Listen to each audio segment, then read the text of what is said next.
एक नहीं, दो नहीं, पूरे मेंबर, पूरा परिवार करोड़ों में खेलेगा अगर इस रहस्य को समझ लिया, इस रहस्य को जान लिया। और ये रहस्य भी नहीं है, ये एस्ट्रोलॉजी के बेसिक रूल्स हैं जिनको नॉर्मली कोई फॉलो नहीं करता है। नॉर्मली लोग क्या करते हैं, घर के अर्निंग मेंबर के चार्ट को बैलेंस करवाने में लगे रहते हैं। उसका अच्छा समय आया तो परिवार का अच्छा समय, उसका बुरा समय आया तो परिवार का बुरा समय। लेकिन एक बहुत बड़ी बात होती है कि परिवार है क्या? परिवार है अलग अलग आत्माओं ने किसी एक पर्पज से किसी एक जगह पे इकट्ठे जन्म लिया है, भाई बनके, बहन बनके, या पति पत्नी बनके, संतान बनके, और ये एक ही प्रारब्ध, एक ही डेस्टिनी से जुड़े हुए हैं। कुदरत का ये पैटर्न है। कुदरत का पैटर्न किसी एक पर्टिकुलर लक्ष्य को पूरा करने के लिए है।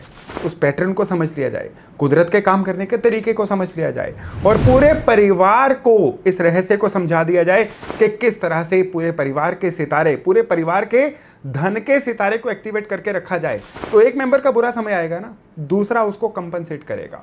इस तरह से पूरा परिवार जो है कभी धन की समस्या में नहीं आएगा, धन की प्रचुरता जो है हमेशा बनी रहेगी। या सरल भाषा में कहें तो पूरा परिवार करोड़ों में खेलेगा। लेकिन इसको करना कैसे है, और इसका एक तरीका नहीं है, इसके बहुत सारे पहलू हैं जो आज के वीडियो में हम विस्तार से चर्चा करने वाले हैं। नमस्ते, मेरा नाम है योगेश शर्मा, स्वागत है आपका happy life with Yogesh Sharma में। और दोस्तों, इस वीडियो में आगे बढ़ने से पहले एक विनम्र निवेदन कि अगर अभी तक आपने अपने इस चैनल को सब्सक्राइब नहीं किया है तो कृपया सब्सक्राइब जरूर करिएगा और बेल बटन दबाना बिल्कुल मत भूलिएगा।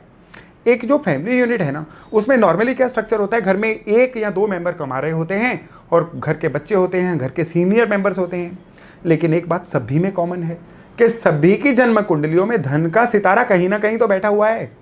उसको किस तरह से एक्टिवेट करना है, उसको समझने के लिए पहले आपको प्लैनेट्स जो है ना, उसमें समझना होगा कि कौन से ऐसे दो प्लैनेट्स हैं जो हमेशा मनी मैटर्स को कंट्रोल करते हैं। शुक्र नहीं है इसमें, राहु भी नहीं है। सबसे पहले एक प्लैनेट है जो मनी मैटर्स के देवता हैं, वो है बृहस्पति। बृहस्पति को किस्मत कनेक्शन बोला जाता है, बृहस्पति को प्रचुरता बोला जाता है, अबंडेंस बोला जाता है। बृहस्पति से ही तो जीवन में धन के रास्ते कभी रुकेंगे नहीं। तो घर के सारे मेंबर्स के बर्थ चार्ट के जो जुपिटर है ना, इनको हमेशा सही रखना है। अब कॉमन तरीका क्या है जुपिटर को सही रखने का? सबसे कॉमन तरीका है कि घर में एक बार पंडित जी को बुला के कोई धार्मिक अनुष्ठान जरूर करवाना चाहिए। दूसरा तरीका है सारे फैमिली मेंबर साल में कम से कम एक बार किसी सिद्ध तीर्थ स्थान की यात्रा जरूर करें। वहां की ऊर्जा जब घर लेके आएंगे ना, तो सारे परिवार का जो जुपिटर है ये 100% सही होगा। और जुपिटर जब सही होता है ना, तो तब आपको एक की जगह अनेक धन कमाने के रास्ते मिलते हैं। कभी धन रुकता नहीं है, और आप जितना डिजर्व करते हैं ना, उससे ज्यादा ही धन आपके जीवन में आता है। बाकी जन्म कुंडलियों में जुपिटर कहाँ है, खराब है, किसी बुरे ग्रह के साथ हैं, नीच हैं, वो तो वो दान पुण्य करके जन्म कुंडली को बैलेंस करवा के किया जा सकता है। लेकिन एज अ फैमिली जुपिटर को बैलेंस करना है तो उसके तीन तरीके। पहला तरीका धार्मिक अनुष्ठान करवाना और तीर्थ यात्रा करना। दूसरा तरीका घर के सीनियर मेंबर्स की सलाह लेना और उनको अपना क्वालिटी समय देना। और जुपिटर को सही करने का तीसरा सबसे बढ़िया तरीका थोड़ा सा सोना या फिर सूखी हल्दी की गांठें लाल कपड़े में बांध के घर के धर्म स्थान पे रखना। ये सिंबॉलिक रेमेडी है, लेकिन ये जुपिटर की ऊर्जा को आमंत्रित करती है कि हमेशा आपके घर में स्थिर रहें, अच्छी रहें, और आपके सभी के जुपिटर जो हैं वो एक्टिवेटेड रहें। और अब ग्रहों में दूसरा ग्रह कौन सा है जिसके सही रहने से घर में कभी भी धन धान्य की कमी नहीं आती? दूसरा ग्रह है बुध, बुद्धि का ग्रह। बुद्धि, इंटेलिजेंस, जीनियसनेस, आपका वो हुनर, आपका वो गुर, वो आपकी स्किल जो आपके ज्ञान को पैसे में कन्वर्ट करती है। सारे फैमिली मेंबर्स का बुध सही रहना चाहिए। एक फैमिली मेंबर जो है अपनी स्किल से पैसा कमाएगा, दूसरा सलाह देके भी कमा सकता है, तीसरा आपको गलत रास्ते पे जाने से रोक सकता है। इस तरह से सारे परिवार का जब बुध अच्छा होता है ना, तो कोई डिसीजन खराब नहीं होता। सारे परिवार का जब बुध अच्छा होता है ना, तो घर के अंदर कलेश नहीं होता। क्योंकि एक अच्छा बुध जो है ना, इंसान के अंदर चीज़ों को छोड़ देना, लेट गो करने की प्रवृत्ति बढ़ाता है। जिस भी घर के बुध खराब होते हैं ना, फैमिली मेंबर अज्ञान में एक दूसरे से उलझे रहते हैं, उस घर में कलेश का वातावरण होता है। और कहा तो जाता है ना कि जिस घर में कलेश हो वहां पे बरकत नहीं आती, वहां पे लक्ष्मी नहीं आती। तो बुध और गुरु जो हैं, इनका आपके कुंडलियों में सही होना जरूरी है।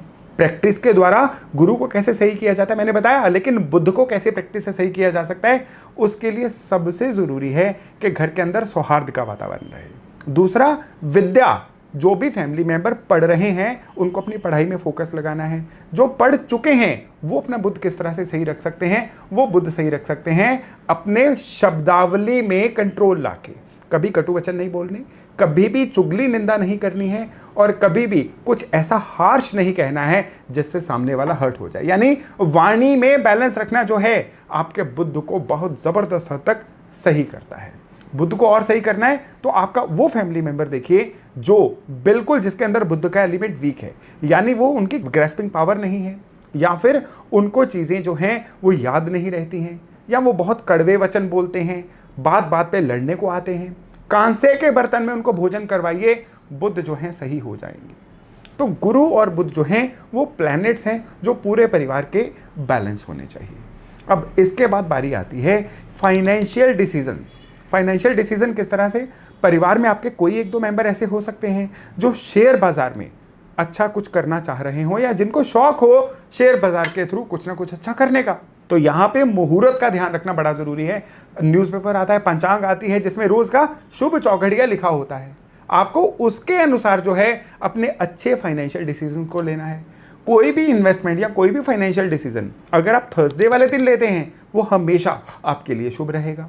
और आपको स्पेशली कोई भी बड़ा फाइनेंशियल डिसीजन जो है वो चतुर्थी को, नवमी को और चतुर्दशी को, ल्यूनर कैलेंडर जो होता है या जिसको हम वैदिक कैलेंडर या हिंदू कैलेंडर बोलते हैं, उसकी चतुर्थी तिथि, नवमी तिथि और चतुर्दशी तिथि रिक्ता तिथियां कहलाती हैं। इन तिथियों में कोई बड़ा फाइनेंशियल डिसीजन नहीं लेना है। इससे आपका पैसे का लॉस होने के जो रास्ते हैं ना वो मिनिमाइज हो जाएंगे। और इसके अलावा आपको विशेष तौर पे ध्यान रखना है कि कई बार क्या होता है, काम करने के लिए कोई कर्जा लेना पड़ जाता है, कोई कंज्यूमर ड्यूरेबल लेने के लिए कर्जा लेना पड़ जाता है। तो उस केस में मंगलवार को कभी भी कर्जा नहीं लेना है। मंगलवार को लिया गया कर्जा कभी चुकता नहीं होता है, लंबा चला जाता है। मंगलवार को कर्जा चुकाइए, लेना पड़ जाए तो वो कर्जा बुधवार को लीजिए। बुधवार को लिया कर्जा जो है बहुत जल्दी चुकता होता है। ये थंब रूल है, इसको अप्लाई करेंगे ना तो जीवन में कभी भी कर्जा लंबे समय तक नहीं चलेगा। कर्जा सौभाग्यदायक रहेगा, आपकी जरूरतें पूरी करके वो कर्जा उतर भी जाएगा। इसके अलावा घर के पूजा पाठ में कुछ विशेष मंत्र हैं जिनको चैंटिंग करना जो है आपकी लाइफ में निरंतर रहना चाहिए। इसमें एक मंत्र है ओम श्रीम महालक्ष्माय नमः। महालक्ष्मी के आपको ऑनलाइन कई मंत्र मिल जाएंगे जो आपके उच्चारण के साथ मैच करते हो। सुन के जिन भी महालक्ष्मी मंत्रों का आप उच्चारण कर सकते हैं उनमें से कोई एक मंत्र लीजिए। रोजाना आपने कमलगट्टे की एक माला उस मंत्र की जरूर करनी है। महालक्ष्मी के मंत्रों का उच्चारण केवल दीपावली तक सीमित मत रखिए। इसके अलावा भगवान गणपति का जो सौभाग्य मंत्र है यह भी आप ऑनलाइन डाउनलोड करिए, उसको सुनिए, फिर उसको पढ़ना शुरू करिए। अब बारी आती है मंत्रों की। मंत्र कुदरत को भेजे जाने वाला एक ऐसा संकेत समझ लीजिए, ऐसा कोड समझ लीजिए कि जो अगर सही तरीके से कर लिया जाए ना तो नेचर के उस पार्ट से सीधे कनेक्ट करवाता है जो कृपा पाना चाहते हैं। यानी अगर धन लाभ के लिए मंत्र पढ़ेंगे तो धन लाभ होगा, स्वास्थ्य के लिए मंत्र पढ़ेंगे तो स्वास्थ्य लाभ होगा। जरूरत होती है सही समय पे सही मंत्र करने की। तो एक मंत्र जो रोजाना किया जा सकता है वो मंत्र कौन सा है? भगवान गणपति जी का सौभाग्य मंत्र। इसको आप ऑनलाइन बड़ी आसानी से डाउनलोड कर सकते हैं। इसका उच्चारण कैसे करना है ये भी आप ऑनलाइन बड़ी आसानी से सीख सकते हैं। कौन सा है ये मंत्र? ये मंत्र है ओम श्रीम गण सौभाग्य गणपतये वरवर्ध सर्वजन्मे वशमानय नमः। ये मंत्र रोजाना सारे फैमिली मेंबर अगर 11-11 बार भी बोलना शुरू कर देना तो भगवान गणपति की पूरे परिवार पे असीम कृपा होनी शुरू हो जाती है। इसके अलावा महालक्ष्मी का मंत्र, महालक्ष्मी के कई मंत्र हैं।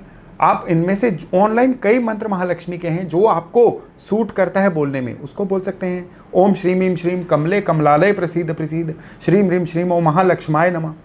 इस मंत्र का रोज 108 बार कमलगट्टे की माला पे जप करना शुरू करिए। सारा परिवार करे तो और बढ़िया। इसके अलावा अमावस की रात को भगवान कुबेर की आराधना जरूर करिए। भगवान कुबेर जो हैं ये देवताओं के खजांची हैं।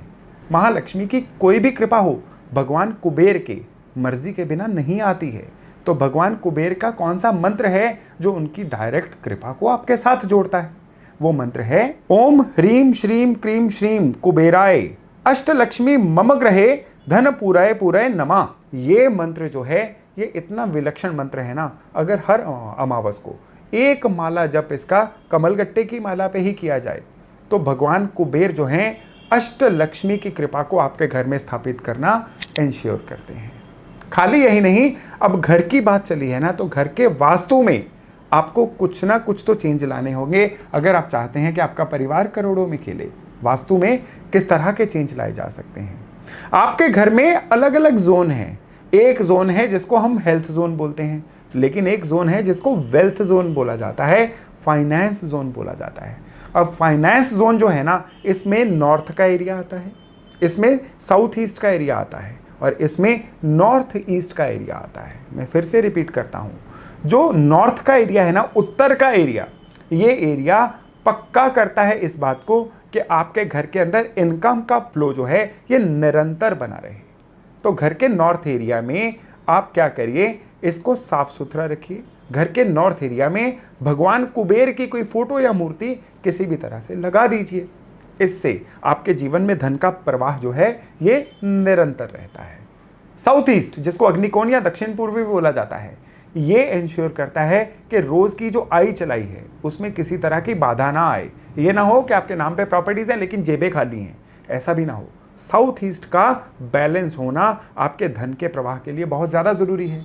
साउथ ईस्ट में कोई रूम फ्रेशनर या परफ्यूम ज़रूर रखिए। हो सके तो साउथ ईस्ट में एक 0 वाट का लाल बल्ब ही चला दीजिए। आपके घर के अंदर के जो वेल्थ जोन है ना, ये बहुत अच्छे से एक्टिवेट होना शुरू हो जाएगा। और फिर बारी आती है नॉर्थ ईस्ट की। नॉर्थ ईस्ट का डायरेक्टली पैसे से संबंध नहीं है, लेकिन इसके बिना पैसा आता भी नहीं है, क्योंकि आपके सोच की क्लैरिटी, आप फैसले कैसे लेते हैं, मुसीबत में फंसने पे उस मुसीबत से निकलना कैसे है, क्या करें जिससे मुसीबत आए ही ना, ये सही सारी चीजें जो है ना आपके घर के नॉर्थ ईस्ट के द्वारा आती हैं। नॉर्थ ईस्ट में किचन होगी, नॉर्थ ईस्ट में टॉयलेट होगा, तो कभी भी फैसले सही हो ही नहीं सकते। इंसान जानबूझ के गलत रास्ते पे चलता है और फिर धन के नुकसान करवाता है। तो ये जो 3 जोन है ना, ये मिलके एक त्रिकोण बनाते हैं, जिसको आपके घर का वेल्थ जोन बोला जाता है, फाइनेंशियल जोन बोला जाता है।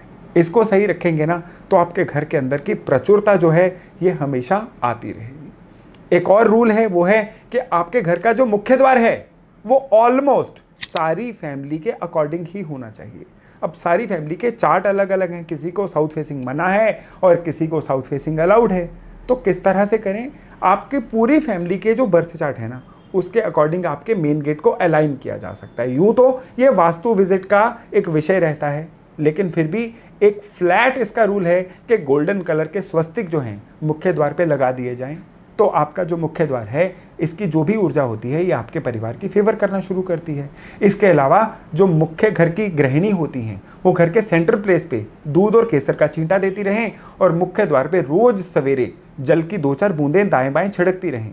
तो इससे भी आपके घर के मुख्य द्वार की जो ऊर्जा अगर नेगेटिव भी होगी ना, वो पॉजिटिव में कन्वर्ट होना शुरू हो जाती है।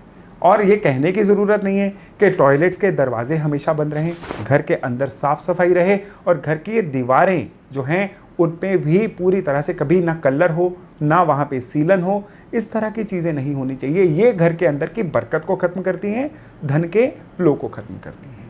खाली यही नहीं, इसके अलावा कुछ मुख्य चीज़ें हैं जो आपके घर के अंदर धन के फ्लो को पूरी तरह से इंश्योर करती हैं। कौन सी हैं वो चीज़ें? वो हैं कि आपके जो शीशे हैं घर में, वो कभी भी साउथ वेस्ट या साउथ वेस्ट से साउथ के बीच में नहीं होने चाहिए। यहाँ पे बड़े बड़े शीशे लगाना जो है ये धन की कमी बताते हैं। आपकी जो सेफ है वो भी किसी गलत जोन में नहीं होनी चाहिए, क्योंकि जहाँ पे धन या चेकबुक पासबुक रखनी है ना, वो जगह गलत होगी ना तो धन की बरकत कभी नहीं आ सकती। और तीसरी और सबसे इंपॉर्टेंट चीज़, आपके घर का जो अग्नि स्थान है ये नेगेटिव जगह पे नहीं होना चाहिए। आपके घर की अग्नि जो है ना, ये घर के अंदर धन लेके आती है। ये जल की दिशा में होगी या गलत दिशा में होगी ना, तो आपके घर के अंदर धन जो है सीजनल आएगा, लेकिन ज़्यादातर धन का कलेश ही बना रहेगा। तो दोस्तों, इस तरह से हमने देखा कि किस तरह से गुरु बुध को सही करके, किस तरह से तीर्थ यात्रा करके, किस तरह से अपने बुद्ध को अपने प्रैक्टिस के द्वारा सही करके, अपनी वाणी के द्वारा सही करके, घर के वेल्थ जोन को सही करके या मंत्रोच्चारण करके हम एक ऐसा माहौल क्रिएट कर सकते हैं जिसमें किसी एक का खराब टाइम किसी एक के अच्छे टाइम से कंपनसेट हो जाएगा। महालक्ष्मी की कृपा हमेशा घर पे बनी रहेगी और सारा परिवार करोड़ों में खेलेगा। तो मैं आशा करता हूं कि ये जानकारी आपके लिए बहुत ही लाभदायक रहने वाली है। तो चलिए, आज की जानकारी यहीं तक। बहुत जल्द मिलते हैं नए टॉपिक, नए विषय के साथ। अपना खूब ध्यान रखिएगा। नमस्ते।